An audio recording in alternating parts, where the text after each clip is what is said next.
I want you to close your eyes for a second. Picture with me. You wake up to the sun streaming through your windows. No alarm needed. The mattress beneath you is made from local wool and cotton, wrapped in linen woven by your friend who runs the local textile workshop. You stretch, breathe in the fresh air, and step into clothes made of natural fibers and full-grain, durable leather boots. You step outside with your coffee, greeted by the smell of pine and the fresh scent of rain. You see your neighbors, some family, some chosen, out tending to their morning tasks. It feels bizarre still in a way to see people out. The way you grew up, most were holed up in their homes, sifting and consuming silently on their phones. Neighbors rarely spoke to each other. You only ever saw them in passing, stepping out of their cars, only to quickly disappear behind the closed doors of the zone of isolation. The suburbs were not a place for you, where perfection was expected and loneliness thrived. But now, things are different. You no longer sit at a desk. Instead, you're out in the garden, picking fresh food for the day. Work here isn't a chore. There's no company or boss. People contribute based on their skills and passions, creating a fair exchange of goods and services. Together, the community moves with purpose, crafting homes, making clothes, or maintaining solar arrays. Instead of a workforce divided by labor, narrowly focused on one type of skill, we have now entered a new renaissance. For wherever there is a need, there is a market.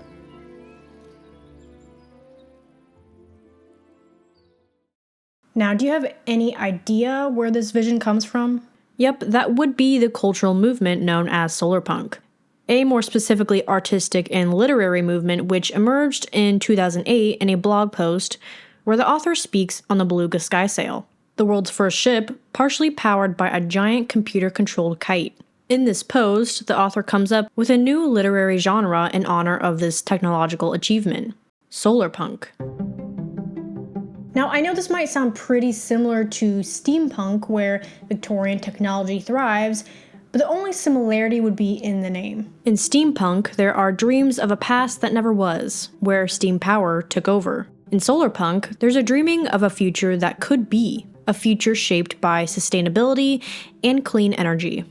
Since that blog post in 2008, Solarpunk has taken off, and the vision I presented to you at the beginning of this video is more in line with where the movement is today. Now, I know, this might sound way too good to be true for some people, and for others, it might sound like some hippy-dippy, idealistic communist propaganda. And honestly, both might be right. There's always going to be flaws to all systems. Very obviously, for example, the current system we're in now. And it's got a lot of people thinking about hypothetical ways in which a better society might exist. But pushing all of that aside, what would a solarpunk society even look like? What's the economic system like? The cities, the towns, based on the common rhetoric in the community and how it might flesh out in real life.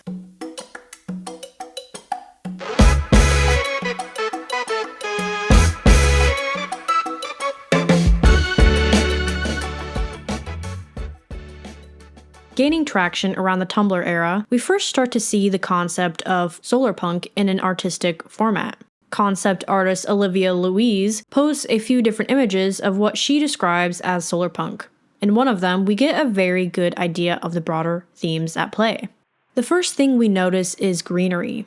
There's not just trees planted next to the streets as we might commonly see in downtown squares, if at all, but they actually scale the buildings. In this vision, we still see tall skyscrapers, but without the eyesore of the monolithic blocky frames erupting from the ground like a pimple. No, these are buildings that take into consideration the people who look at them daily. The facades are varied and textured, and there's a river. This is a design that obviously takes into consideration the well-being of its citizens. Research shows that greenery has tons of positive effects on mental health, as well as water features, as mentioned in my video on why urban life makes you depressed.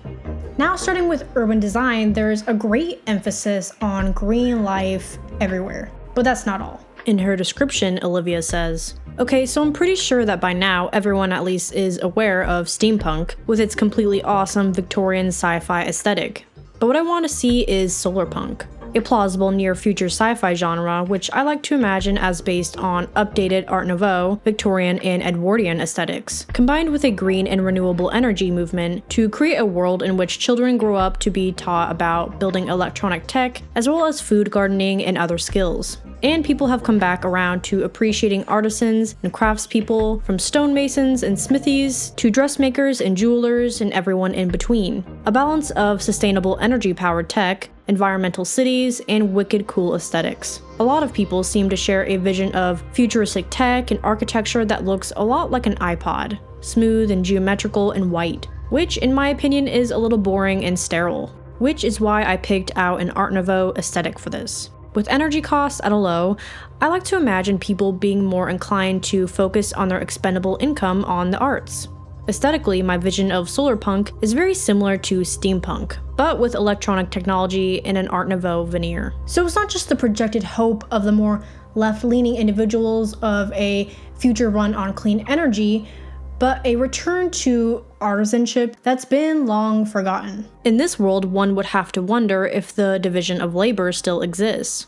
Prior to the industrial era, or more particularly during the Renaissance, it was actually considered an ideal to be a jack of all trades. The guild system, for example, didn't just teach people one skill. It was encouraged to have multiple skills. Craftsmen would be trained in multiple trades, like goldsmiths turned architects, for example. But when the division of labor came onto the scene, we started hyper-specializing, and with that became a loss of much of that creative spark. So much effort and training goes into nurturing one skill that not much energy is left over, which leads many to binging TV or TikTok at the end of the day, not indulging in their creative pursuits. So it seems that in this world, artistic embellishment is much more celebrated. Buildings can be adorned not because it's profitable to do so, but because it actually brings people joy to not only create beautiful things, but also to look at beautiful things. Wow, who would have thought? But if we prioritize beautiful buildings over cost efficiency, then how can the world keep running? Everything these days is all about saving money to make more money. The world runs on money, and everything costs money. Want to take a class on pottery to make some friends? Money. Want to get into woodworking? Often costs more than IKEA. Want to use the restroom at Starbucks? Gotta buy something. I mean, the commodification of even basic needs is at an all-time high. When health, education, mental well-being, personal data, and even basic comforts are all treated as ways to extract profit, what does that mean for society? A high-level character in the company was bragging about, regardless of whether America stays a democracy or not, the insurance companies, specifically theirs, had a plan to continue to extract money from people. They're like a parasite that spreads, a zombie that can't quit eating. It shifts the focus from long-term well-being to short-term financial gain, and subsequently, long-term subpar living standards. Capitalism is fueled by money, and in late-stage capitalism, it's on steroids. But what's Solarpunk like in regards to money?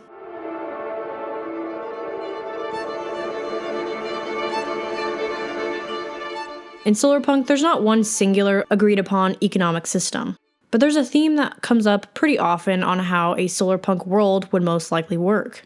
First, this is a post-capitalist society. Rather than focusing on endless economic growth, it shifts to regeneration.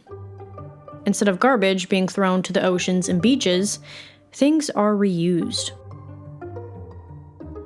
Instead of products being made with as low quality materials as possible so that people keep having to buy new stuff, quality is given utmost importance. Instead of replacing, there's repairing. Second, resources like water, energy, and knowledge are shared rather than privatized. As we know in capitalism, these are not seen as basic needs that should be available to everyone regardless of income. But in Solarpunk, they are. Third, instead of corporate or state monopolies, community ownership takes hold.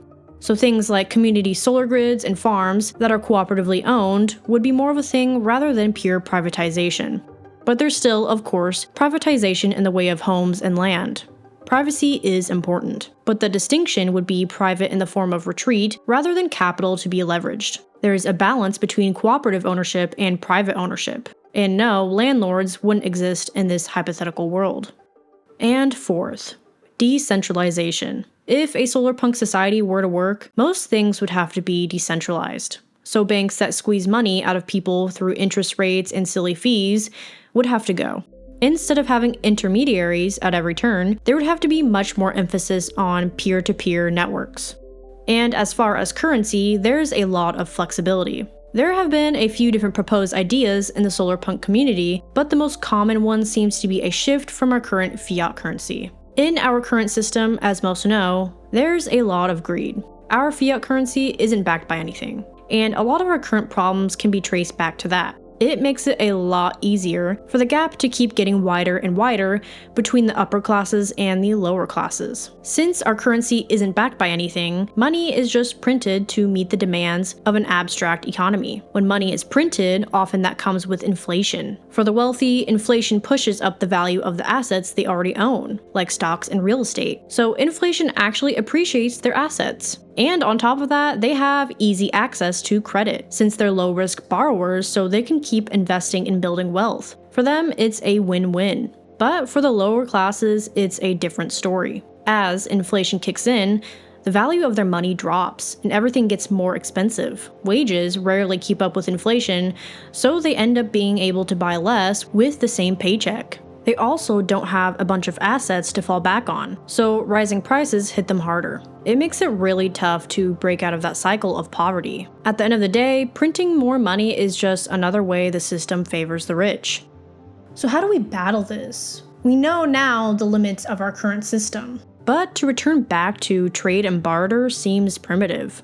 The reason money came into existence was because of the limits of that system. There's no standardized value in a trade and barter system, and both parties need to want what the other has to offer. If one person wants shoes and the other wants food, there's no easy way to trade unless the exchange aligns at that moment. So what's a better solution? For a lot of proponents of solarpunk, the answer would be an emphasis on local decentralized currencies. And this is the point where most people start to scratch their heads, because an economy like this would simply not work in our current system. We are far too globalized and dependent on products overseas. To even entertain the idea of a system like this seems silly. And some of the proponents of the solarpunk vision admit this. So for those who favor global trade, a more global digital currency is not out of the realm of possibility. But it also should be noted that in a solarpunk world, globalization and mass production simply do not exist at the scale it does now. I do believe we have a unique opportunity to be one of the drivers and large investors for the global capital market. So it's imperative for us at BlackRock to continue to build out our platforms worldwide in South America and in Asia, continue to build out in the US and Europe. It means we have to have a much greater global mindset. Taking advantage of people overseas by the use of cheap labor in sweatshops in order to extract as much profit as possible is really the antithesis of a solarpunk vision. They wake up, they have breakfast, they go to work, they work a solid shift, they come back to their dormitory, they sleep. It's a very dehumanizing place, and the workers are little more than the machines there. Employees live in dormitories 8 to a room, common for factories in China. Often roommates, though, will not know each other's names. Do you know these guys? Do you know their names? Do you know where they're from and all that kind of stuff? She arrived 3 days ago. I don't know her name, she says. There's no real sense of community there, and I think that is one of the significant factors behind this alarming number of suicides. No, instead of globalization, the focus is on localization. So perhaps an economy like this would work in this type of local community. It's much easier to keep track of reciprocal actions if you're interacting with people in close proximity to you compared to buying from a manufacturer 4,000 miles away. Instead of what we have now, a funnel economy where all the wealth gets funneled to the top, there would likely be a circular economy where everything is in fluid motion, drastically lowering the odds of wealth hoarding. But what would a local economy like this look like? And is there a name for this? This would be called a gift economy. If we look at tribes as an example, where this type of economy likely still exists in its purest form, the act of giving is often not about expecting a direct return, but ensuring that the community continues to function in a state of mutual support. These practices are based on the understanding that well-being is a communal responsibility, not a purely every man for himself mindset. So let's use an example. Sarah needs a new table for her home, so she approaches Tom, who is a skilled carpenter in the community. Instead of offering money or barter, Sarah asks Tom if he can help her build the table. Tom agrees to help Sarah with the table but doesn't expect money. The gift economy is based on community reciprocity, so Tom and Sarah have an understanding that helping each other is the true exchange, not money. Tom works with the community's sustainably sourced wood, which is shared among others for projects like this. The wood may have been harvested from fallen trees or from a community-managed forest. Whatever it is, it's ethically sourced, pure, solid wood. Sarah, in turn, feels relief knowing that the table she needed but didn't know how to build is getting built. After the table is built, Sarah has her new piece of furniture. And in gratitude, Sarah offers to help sew him some new clothes. There's reciprocity, mutual agreement. I know. This seems foreign in a world where we can't really wrap our heads around things not being commodified. But if we were to put on our nostalgia goggles, this was the essence of a perfect America not too long ago. So many people look back with rose-colored glasses on how people used to talk to their neighbors and be more involved in their local communities. The proverbial phrase, "people used to knock on the neighbor's door for a cup of sugar," is often uttered by those who yearn for a bygone era. But that time is long gone, and the good parts of it can only be returned, really, if we learn to stop commodifying everything and put more emphasis on community. Instead of every man for himself, it's I appreciate that so much that I'll use my skills and talents in the best way I can, and I'll get the next one. But what does the research say about this type of economy? Does it work? In the study, Gift Exchange and Reciprocity in Competitive Experimental Markets, researchers explored this very topic. The goal of this study was to see how gift exchange and reciprocity influence behavior in competitive markets. In the first sentence of the introduction of the paper, it's interesting to see them make this statement. Most economic models are based on the assumption of rational and selfish agents. And yeah, that kind of tracks. Our current system is pretty much running on the fumes of this premise. But here's where it gets interesting. The study actually found some pretty good evidence for the contrary. The setup was this. There were two groups of participants, buyers and sellers. Sellers had to decide how much quality to offer based on the price the buyers chose to offer. And there were two different markets. There was the competitive market where buyers and sellers were acting like regular competitors trying to get the best deal for themselves. And then there was the reciprocity market where the idea of gift exchange was introduced. Sellers in this market were encouraged to respond to how fairly they were treated by buyers in the past, meaning if sellers got a higher price, they'd give better quality. What they found from this study was a few different things. First, reciprocity matters. The study showed that reciprocity, the idea of I'll help you if you help me, actually influences economic decisions more than you would think. When one person gives something first, like a gift, the receiver tends to reciprocate with something in return. Surprisingly, even in competitive markets where there isn't an immediate expectation of a return. Second, they discovered that gift giving made people more cooperative in a way that regular money exchanges didn't. Since people expected future reciprocity, they were more likely to be fair and work together. Third, there was a preference for social cohesion over rational self-interest. The study found that people often make decisions based on social preferences, like wanting to maintain good relationships rather than maximizing their own personal gain. Basically, people aren't purely selfish robots. We care about fairness, reputation, and not being that guy who takes without giving back.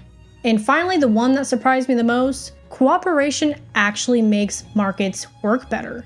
When people engage in reciprocal gift-like exchanges, markets actually become more efficient, not less. On the other hand, when the competition is cutthroat, things tend to get more chaotic and inefficient. So, ironically, the whole "I'll take mine" mindset might not be as effective as capitalism likes to pretend.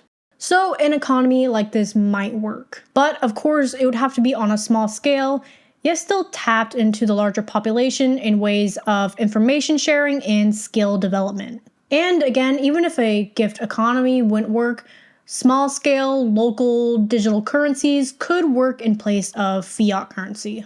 Next, we should also mention some downsides of a Solarpunk vision. Some critics view Solarpunk as anarcho-primitivism or eco-fascism, while others view it as naive optimism. And for more radical or unrealistic approaches that some Solarpunk enthusiasts might have, I can see where they're coming from. Everyone has a different flavor of how they view their own Solarpunk. It's not like a one-size-fits-all sort of thing. And I think that's the beauty of it. Instead of capitalism, where the proponents relish in the idea that anyone can build their own empire of wealth, or the communist who believes everything should be shared, I think Solarpunk is a decent middle ground. Its focus is on envisioning and keeping things open in a more democratic way, rather than saying this is how it has to be. You know, I've ragged on capitalism a lot on this channel. But if we're being totally honest, communism hasn't really nailed it either. And the core issue? It's the same for both. Power doesn't just go away. Most attempts at a communist society have required a strong central authority in order to enforce the system. Research has shown we're only able to support about 150 relationships. We don't care about the millions of people in our country who we will never speak to or see. Why should you work hard to support someone else? It doesn't sound fair and it doesn't make sense. Likewise in the government, you have access to all this money and you're supposed to dole it out evenly. But most of the people you aren't ever going to meet or see. But your family, your friends, they could benefit if they get just a little bit more. We won't ever see communism succeed. Because in my opinion, you can't have a political ideology that goes against human nature. Those who take a liking to the Solarpunk vision are usually not described as communist, but perhaps anti-authoritarian and collectivist. There's excitement for local governments, and trading skills and knowledge between these local governments. Not so much for the red tape of large institutions. So I've spoken a lot about the economy of a system like this, but I want to bring it back to the vision from the beginning of this video. We've forgotten how to work together, not because we don't want to, but because everything has turned into something that has to be bought, sold, or monetized. But just imagine for a second. A world where we had access to things like renewable energy, giving us so much more free time. That would leave us more time to actually do the things we love, to innovate more. How much happier could we be as a society? And if resources were in the hands of everyone instead of hoarded by the wealthiest few, how much faster would we advance? I think about this a lot, especially when I see some really bright kids being denied a higher education just because they can't afford it. Or when someone has a dream, an amazing idea for a business, but they'll never get the chance to make it real because they don't have the money, the connections, or even the time to pursue it. It makes me wonder, how much human potential are we wasting? Simply because we've built a system that locks people out instead of lifting them up. It feels bizarre still in a way to see people out. The way you grew up, most were holed up in their homes, sifting and consuming silently on their phones. Neighbors rarely spoke to each other. You only ever saw them in passing, stepping out of their cars, only to quickly disappear behind the closed doors of the zone of isolation. The suburbs were not a place for you, where perfection was expected and loneliness thrived. But this time, things were different. In this life, you no longer sit at a desk, crunching numbers into a dataset as you had done before. Now you gift your skills to those who truly appreciate it. Personally, you help, you don't sell. Before, us humans viewed ourselves as outside of nature, contributing waste on scales never seen before. Every man for himself. Now we are a part of it, an ecosystem in motion. Together, yet separate. Whole, yet independent.